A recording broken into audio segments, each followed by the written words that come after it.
5,000원짜리 커피도 아까워하는 남편이 사실은 강남 와인바 사장이었다면 이수연의 삶은 한순간에 무너졌습니다. 매일 아침 5시에 일어나 낡은 전자제품 수리점으로 향하는 성실한 남편 최민수. 그는 늘 돈 한 푼도 함부로 쓰면 안 된다며 가족의 작은 지출에도 예민하게 반응했죠. 하지만 어느 날 작업복 주머니에서 떨어진 고급 골프장 회원카드가 모든 진실을 드러냈습니다.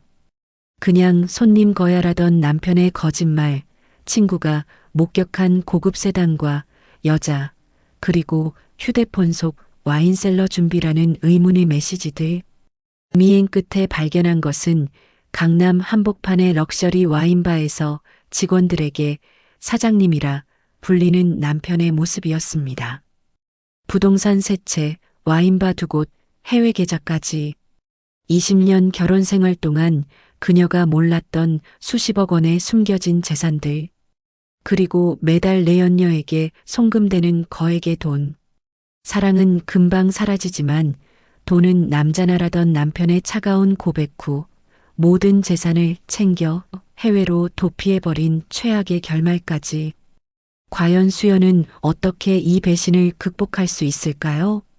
최민수의 하루는 언제나 같은 패턴으로 시작됐다.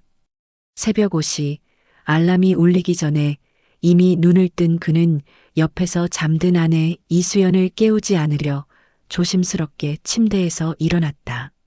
세수를 마치고 어젯밤 수연이 정성스럽게 준비해둔 작업복을 입으며 그는 오늘도 변함없는 일상을 맞이했다. 여보, 나 먼저 나간다. 오늘 김치 냉장고 수리건이 있어서 일찍 가봐야 해.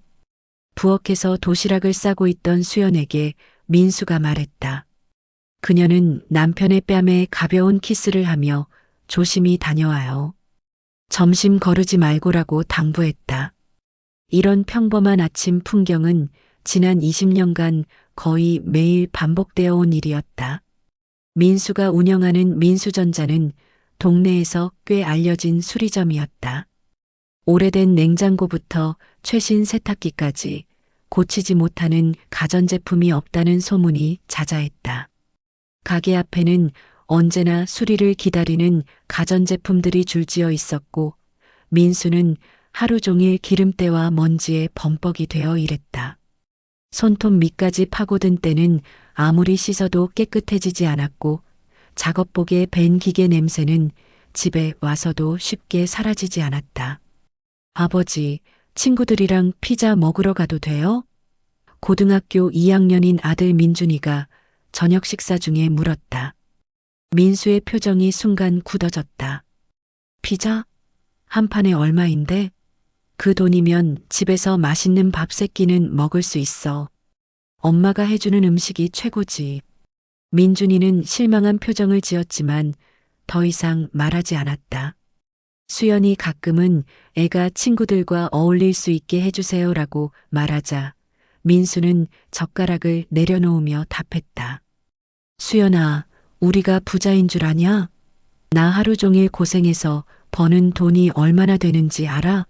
한 푼 한 푼이 다 피땀이야. 커피 한 잔 5,000원이면 밥 한 끼야. 그런 돈을 함부로 쓰면 안 돼. 이런 일은 일상다반사였다.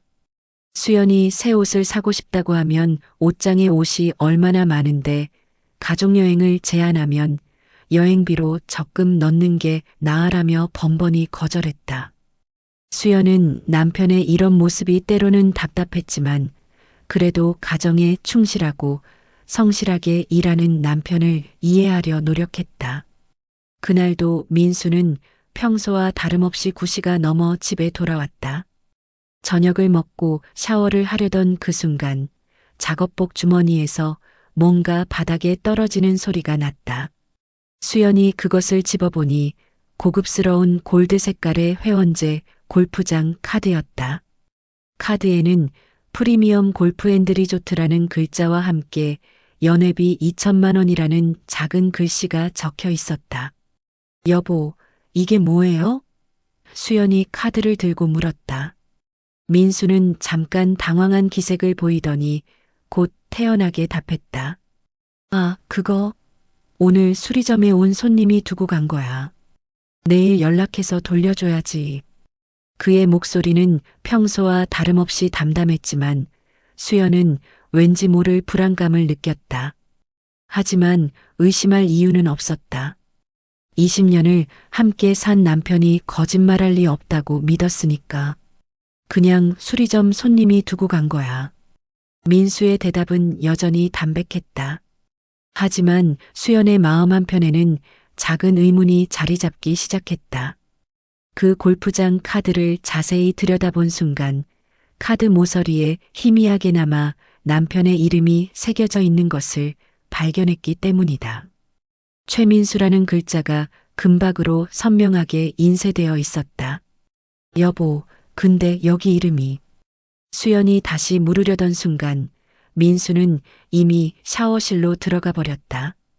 그녀는 카드를 계속 들여다보며 의문을 삼켰다. 아마 이름이 같은 다른 사람의 것일 거라고 스스로를 설득했다. 하지만 그 후로도 마음 한구석의 불안감은 쉽게 사라지지 않았다. 며칠이 지난 후 수연은 대학 동창인 친구 민경과 카페에서 만났다. 오랜만에 만난 두 사람은 각자의 근황을 나누며 즐거운 시간을 보내고 있었다. 그때 민경이 갑자기 이상한 말을 꺼냈다. 참, 수연아. 나 지난주에 잠실에서 내 남편 닮은 사람 봤어. 그런데 좀 이상했어. 민경의 표정이 심각해졌다. 검은색 제네시스 타고 있었는데 옆에 젊은 여자가 있더라고. 나는 처음에 민수 오빠인 줄 알고 손 흔들려고 했는데 자세히 보니까 옷차림이 평소랑 너무 달랐어. 정장 입고 있고. 근데 정말 똑같이 생겨서 깜짝 놀랐어. 수연은 웃으며 대답했다. 어머, 민수가 제네시스라니. 우리 남편 버리로는 꿈도 못 꿔. 그리고 정장? 작업복 빼고는 입어본 적도 없는데. 닮은 사람이었겠지 뭐. 하지만 속으로는 왠지 불안한 마음이 들었다. 집에 돌아온 수연은 민수에게 슬쩍 물어봤다. 여보, 혹시 지난주에 잠실 쪽에 일 때문에 간 적 있어요? 민수는 TV를 보며 대답했다. 잠실? 왜 거기를 가? 수리점에서 나갈 시간도 없는데. 그의 대답은 자연스러웠지만 수연의 의심은 더욱 커져갔다. 그날 밤 민수가 샤워하러 들어간 사이 수연은 처음으로 남편의 휴대폰을 확인해 보고 싶은 충동을 느꼈다. 20년 결혼 생활 동안 한 번도 해본 적 없는 일이었다. 손이 떨리는 것을 느끼면서도 그녀는 침대 머리맡에 놓인 남편의 휴대폰을 집어들었다. 비밀번호는 민준이의 생일이었다.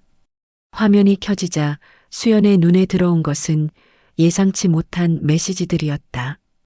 이번 주 예약은 반포점으로 해주세요. 와인셀러 미리 준비해 둘게요. 사장님, 내일 VIP 고객 미팅 시간 확정됐습니다. 신규 와인 입고 완료. 프랑스산 로마네 꽁띠 포함해서 총 50병입니다. 전자제품 수리점 기사와는 전혀 어울리지 않는 단어들이었다. 와인셀러, VIP 고객, 로마네 꽁띠. 수연은 이런 고급 와인 이름을 민수가 알 리 없다고 생각했다. 그의 술 취향이라고는 편의점에서 파는 소주가 전부였으니까. 더 충격적인 것은 연락처였다. 서진 매니저, 반포점 직원, 강남 본점이라는 이름들이 즐비했다. 그리고 은행 앱을 확인한 순간 수연은 그 자리에서 주저앉을 뻔했다. 그녀가 알고 있던 수리점 통장이 아닌 전혀 다른 통장들이 여러 개 등록되어 있었고 그 잔액은 상상을 초월했다. 은행 7314번 통장 잔액 4억 7천만 원, 은행 9821번 통장 잔액 2억 3천만 원. 수연의 손끝이 심하게 떨렸다. 매달 생활비 300만 원도 부족하다며 투덜거리던 남편이 이런 거액의 돈을 가지고 있다는 것이 믿어지지 않았다. 샤워실에서 물소리가 멈추는 것을 듣고 수연은 급히 휴대폰을 원래 자리에 놓았다. 심장이 터질 듯 뛰었지만 겉으로는 아무 일 없다는 듯 행동해야 했다. 민수가 샤워를 마치고 나왔을 때 수연은 평소처럼 드라마를 보고 있었다. 무슨 드라마 봐? 민수가 물었다. 그냥 막장 드라마요.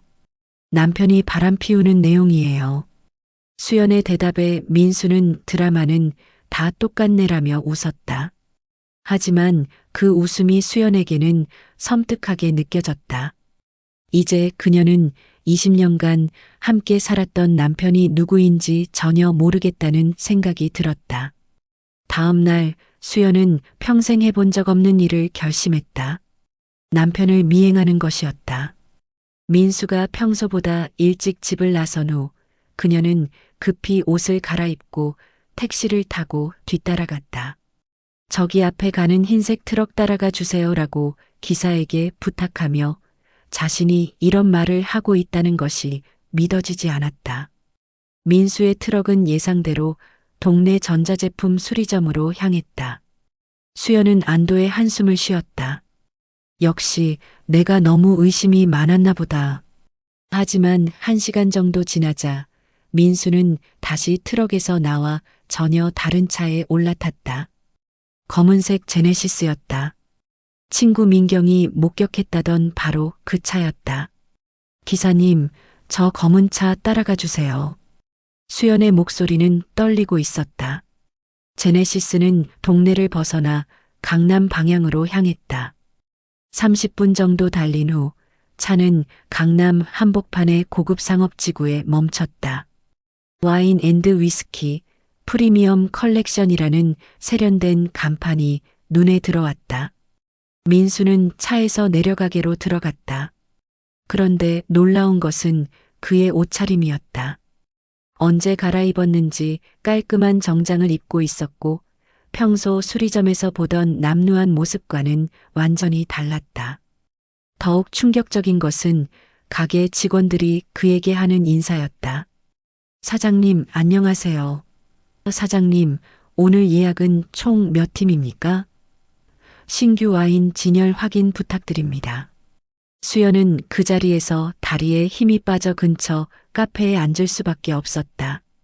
커피를 주문하며 창밖을 바라보니 남편이 와인바 안에서 직원들과 회의를 하고 있는 모습이 보였다. 벽면을 가득 채운 고급 와인들, 화려한 샹들리에, 그리고 그 모든 것의 중심에 서 있는 남편의 모습. 사장님이라는 호칭이 계속 귓가에 맴돌았다. 20년간 수리비가 너무 적다. 요즘 경기가 안 좋다며 푸념하던 남편이 사실은 강남 한복판에서 고급 와인바를 운영하는 사장이었다는 것이 현실로 받아들여지지 않았다. 점심시간이 되자 더욱 놀라운 광경이 펼쳐졌다. 정장을 입은 회사원들이 335 와인바로 들어갔고 잠시 후 민수가 직접 나와서 손님들을 맞이했다. 그의 얼굴에는 평소 집에서 보던 피곤한 표정 대신 자신감 넘치는 미소가 있었다. 오후 2시쯤 한 젊은 여성이 와인바로 들어가는 것을 수연이 목격했다. 키가 크고 화려한 옷차림의 그 여성을 민수가 직접 맞이하며 두 사람은 친밀한 대화를 나누었다. 수연은 휴대폰으로 그 장면을 사진으로 찍어두었다. 저녁 6시 민수는 다시 정장을 작업복으로 갈아입고 낡은 트럭을 타고 집으로 향했다.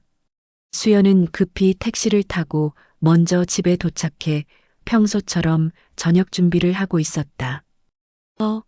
일찍 왔네요? 민수가 집에 들어오자 수연이 일부러 놀란 척 말했다. 응, 오늘은 수리건이 많지 않아서 하루 종일 가게만 지키고 있었어. 민수의 거짓말은 자연스러웠다. 하지만 이제 수연은 그 모든 것이 연기라는 것을 알고 있었다. 저녁 식사 중에 수연은 조심스럽게 떠보기 시작했다. 여보, 요즘 와인 마셔볼까요? TV에서 보니까 건강에도 좋다고 하던데. 민수는 즉시 반응했다. 와인? 그런 비싼 술 마실 돈 있으면 차라리 적금이나 넣자. 와인 한 병에 몇십만 원씩 하는데 우리가 무슨 부자야? 그 순간 수연은 확신했다. 낮에 본 와인바의 주인이 바로 자신의 남편이라는 것을. 로마네 꽁띠니, 샤토 마르고니 하는 최고급 와인들로 가득한 가게의 사장이 집에서는 와인 한 병도 아깝다며 구두쇠 행세를 하고 있었던 것이다. 그래도 가끔은 좋은 것도 먹어봐야 하는 거 아닐까요? 수연이 다시 말하자 민수는 젓가락을 내려놓으며 답했다. 수연아, 나 하루 종일 기름때 묻어가며 일해서 번 돈이 얼마나 소중한지 알아? 한 푼 한 푼이 다 피땀이라고. 그런 돈으로 사치하면 안 돼. 그 말을 들으며 수연은 마음속으로 쓴웃음을 지었다. 피땀이라는 말이 이렇게 공허하게 들릴 수가 있을까? 그녀의 속에서 20년간 억눌러왔던 분노가 끓기 시작했다. 내가 지금까지 어떤 사람과 살아온 걸까?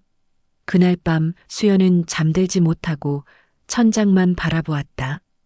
옆에서 평온하게 잠든 남편의 얼굴을 보며 그녀는 이제 이 사람이 누구인지 전혀 모르겠다는 생각만 들었다. 20년간 함께 만들어온 추억들, 어려울 때 서로 의지했던 순간들이 모두 가짜였던 것일까? 아니면 자신만 모르고 있었던 것일까? 이튿날 수연은 대학 동창 중 변호사가 된 혜진에게 전화를 걸었다. 혜진아, 나 급한 일이 있어서 상담받고 싶은데. 오랜만에 연락한 친구의 절박한 목소리에 혜진은 즉시 시간을 내주었다. 남편이 재산을 숨기고 있을 수도 있다는 거야? 혜진은 수연의 이야기를 듣고 심각한 표정을 지었다. 수연아, 이건 단순한 문제가 아니야. 만약 정말로 재산을 숨기고 있다면 세금 포탈이나 다른 불법 행위와 연결될 수도 있어. 일단 정확한 조사가 필요해. 혜진의 도움으로 수연은 남편의 재산을 조사하기 시작했다. 부동산 등기부 등본, 사업자 등록증, 금융거래 내역까지 하나씩 파헤쳐가자 놀라운 사실들이 드러났다. 첫 번째 충격은 부동산이었다. 민수 명의로 등록된 건물이 무려 3채나 되었다. 강남의 상업용 건물 2채와 분당의 고급 주택 1채. 시가로 계산하면 총 150억 원에 달하는 거액이었다. 수연이 알고 있던 것은 현재 살고 있는 전세집이 전부였는데 남편은 이미 여러 채의 건물주였던 것이다. 두 번째 충격은 사업자 등록증이었다. 프리미엄 와인앤드 위스키, 강남 와인셀러, 반포 와인바 등 총 3개의 업체가 모두 민수 명의로 등록되어 있었다. 매출액만 해도 연간 수십억 원에 달했다. 그동안 수리점 경기가 안 좋다며 푸념하던 남편이 사실은 강남 일대에서 고급 와인바 체인을 운영하는 사업가였던 것이다. 세 번째이자 가장 큰 충격은 해외 계좌였다. 스위스와 싱가포르에 개설된 계좌들에는 수백억 원의 자산이 숨겨져 있었다. 혜진은 이 정도면 명백한 탈세야.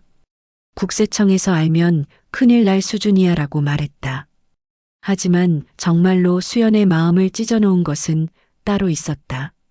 민수의 개인 통장에서 이서진이라는 여성에게 매달 1천만 원씩 송금된 내역이 발견된 것이었다. 그것도 지난 3년간 한 번도 빠짐없이. 이서진. 어디서 들어본 이름인데. 수연이 중얼거리자 혜진이 조사 자료를 뒤적이며 말했다. 여기 있어. 이서진, 28세. 민수 씨 와인바의 총괄 매니저로 등록되어 있네. 그런데 급여 외에 별도로 이렇게 거액을 받는다는 건 더 이상의 설명은 필요 없었다. 수연은 그제야 며칠 전 와인바에서 본 그 젊은 여성이 누구인지 알아차렸다. 남편과 친밀하게 대화하던 바로 그 여자가 이서진이었고 그녀는 단순한 직원이 아니라 민수의 내연녀였던 것이다. 그날 저녁 수연은 모든 증거 자료를 들고 민수를 기다렸다. 평소와 같이 9시가 넘어 돌아온 민수는 여전히 기름때 묻은 작업복을 입고 있었다. 오늘 일 많이 했어? 수연이 차분한 목소리로 물었다. 응, 에어컨 몇 대 고치느라 죽겠더라. 요즘 더워서 수리 의뢰가 많아졌어. 민수의 거짓말은 여전히 자연스러웠다. 그런데 여보, 수연이 조사 자료들을 테이블 위에 펼쳐놓았다. 이게 뭐예요? 부동산 등기부등본, 사업자 등록증, 통장 사본들이 차례로 나열되었다. 민수의 얼굴이 순간 창백해졌다. 이건 어떻게? 민수가 당황하며 중얼거렸다. 20년 동안 나와 아이를 속이고 이런 생활을 하고 있었던 거예요?